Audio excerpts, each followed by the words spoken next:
The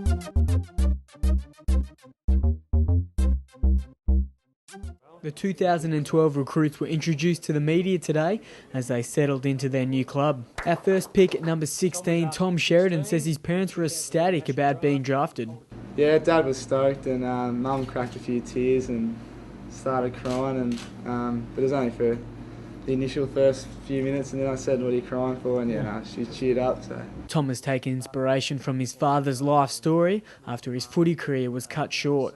Yeah, Dad was at Essendon Reserves when he was 17, 16, and had a car accident and unfortunately broke both his legs and plenty more injuries, and yeah, he went back, but the surgeon said that'll be it, like any more knocks and you'll be crippled by the time you're 40, 50, so took up pro running, and it was a bit of an inspirational story for me to listen to while I worked hard to get to where I am. Tom got a few phone calls after he was drafted, but his favourite call was from captain Matthew Pavlich. Yeah, he's the first one, and welcome to the club, and yeah, it's really good. It's pretty overwhelming, yeah. I think it was a G up when he rang up.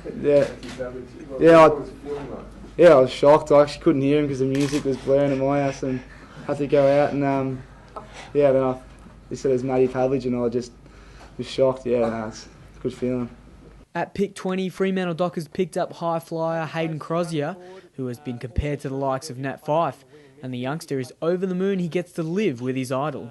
Well, I did think I played a little bit like Nathan Fyfe. It was kind of interesting moving in with your idol. I suppose when he called me draft night, I was looking around, didn't know really what to say because I was pretty nervous. But I like to look at his game because I think that he's agile. He was kind of the same build as me when he came to the club, and you look where he's been now. So it's kind of really inspirational to see how hard he really worked, and it's what he is now. So. Hayden learnt a valuable lesson in his first team meeting. Yeah, I accidentally sat in Matthew Pavlich's chair, so it probably wasn't the best option, ever got kicked out of there straight away, so I've learned from that. So you've learned about the pecking order initially, haven't you?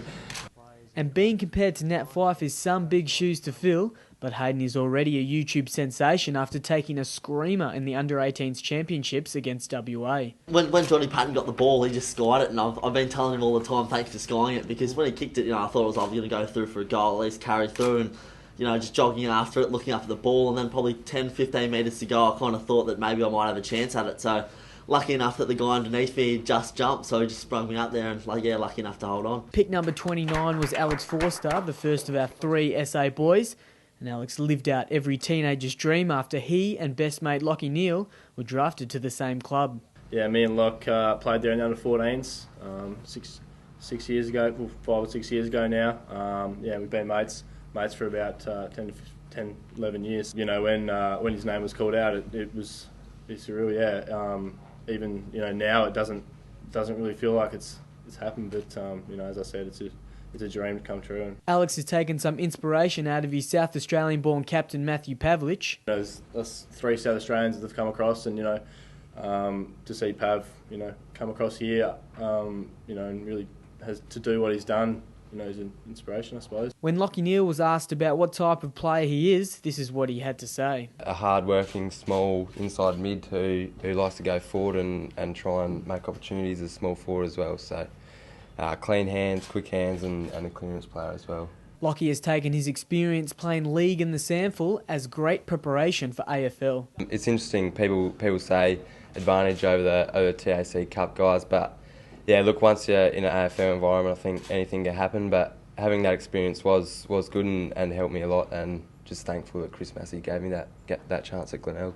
Lockie has looked towards Adelaide's Bernie Vince as a player he's shaped his game around. Over the last couple of years, I've sort of just followed players that are in the system that I've sort of had a little bit to do with, and one player that I've followed pretty closely is Bernie Vince.